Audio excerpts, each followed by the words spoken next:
Good afternoon, good evening, good day to all my friends in YouTube and in Facebook. Once again, we shall be continuing the chapter Purpose-Driven Life, Purpose-Driven Life written by Rick Warren.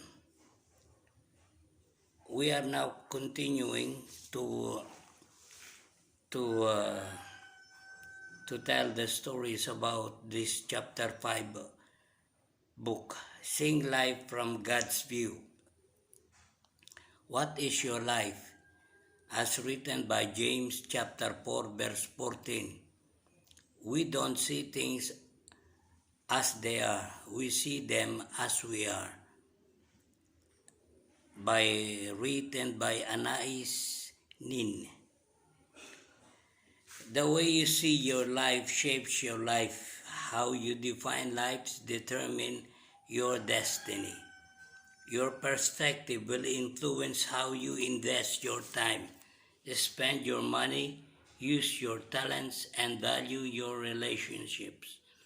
One of the best ways to understand other people is to ask them, how do you see life?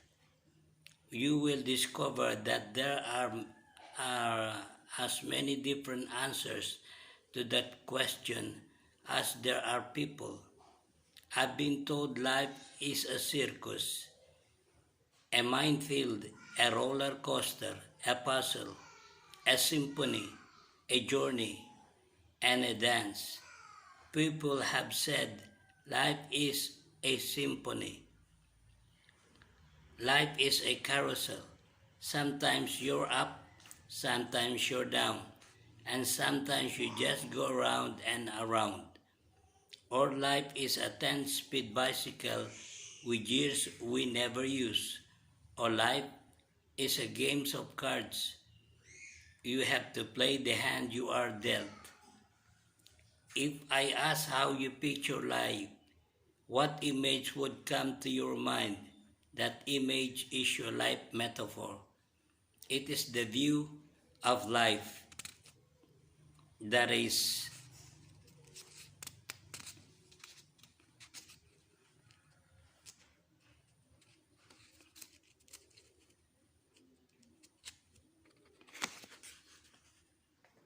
you hold, or consciously or unconsciously. In your mind, it's your description of how life works and how you expect from it.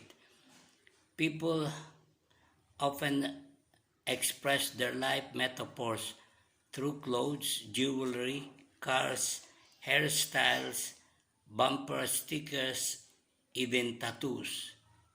Your unspoken life metaphor influences your life more than you realize. It determines your expectation, your values, your relationships, your goal, and your priorities.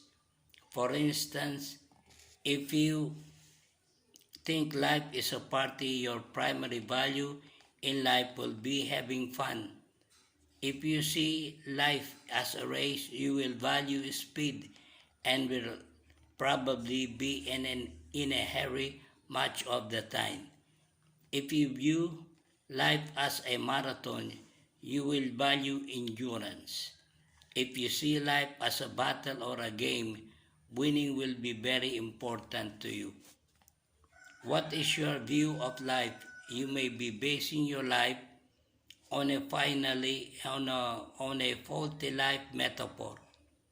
To fulfill the purpose God made you for, you will have to challenge conventional wisdom and replace it with the biblical metaphors of life. The Bible says, "Do not conform yourselves to the standard of this world, but let God transform you inwardly by a complete change of your mind. Then you will be able to know the will of God." The Bible offers three metaphors that teach us God's view of life. Life is a test, life is a trust, and life is a temporary assignment. These ideas are the foundation of purpose-driven living. We will look at the first two in this chapter and the third one in the next. Life on earth is a test. This life metaphor is seen in stories throughout the Bible. God continually tests people's character, faith, obedience, love, integrity, and loyalty. Words like trials, temptation, refining, and testing occur more than 200 times in the Bible. God tested Abraham by asking him to offer his son Isaac. God tested Jacob when he had to work extra years to earn Rachel as his wife. Adam and Eve failed their test in the Garden of Eden, and David failed his test from God on several occasions. But the Bible also gives us many examples of people who passed a great test, such as Joseph, Ruth, Esther, and Daniel. Character is both developed and revealed by test, and all of life is a test. You are always being tested.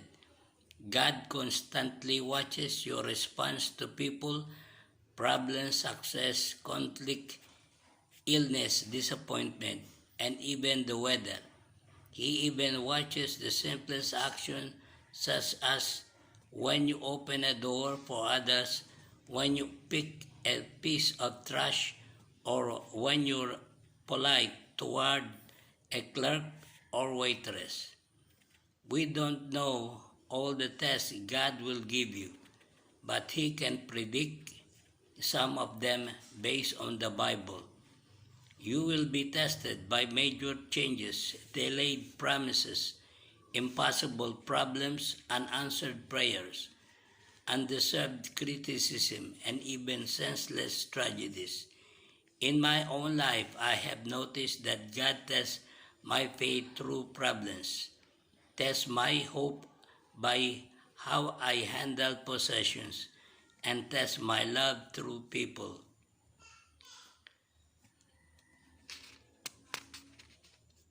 A very important test is how you act when you can't feel God's presence in your life.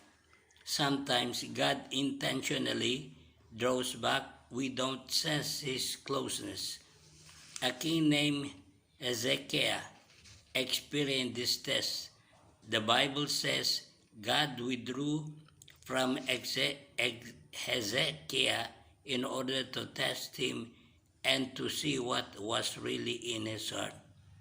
Hezekiah had enjoyed a close fellowship with God, but at a crucial point in his life, God left him alone to test his character, to reveal a weakness, and to prepare for him for more responsibility. When you understand that life's rest is a test, you realize that nothing is significant in your life. Even the smallest incident has significance for your character development. Every day is an important day, and every second is a growth opportunity to deepen your character, to demonstrate love, or to depend on God. Some tests seem overwhelming, while others you don't even notice, but all of them have eternal implications. So much for now, my brethren. My my my my time is up for the second